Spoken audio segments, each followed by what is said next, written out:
نمیدونم شما من چیکار دیدم تو رونالدینیوی زدی. نه آقا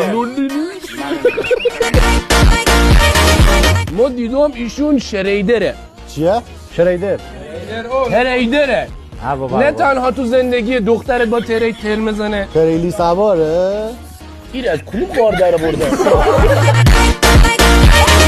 برعکس اون پسرکی که اوپنش کیه؟ ماینه؟ اوپن ماین میکنه. برعکس اون آقا ایشون حتی دوست نداره غریبی با خانمش حرف بزنه. غیرتیه. دوست نداره. این بود؟ میگه که میبرمش مشهد چادر گلگلی سرش کنه، اما اینها دروغه. میخواد ایشون رو از شما دور کنه. میخواد من که دور کنم فاصله بسن؟ دختر رو تو همچین حرفی زدی؟ ما اصلا مگه حرف میزنم. ابدا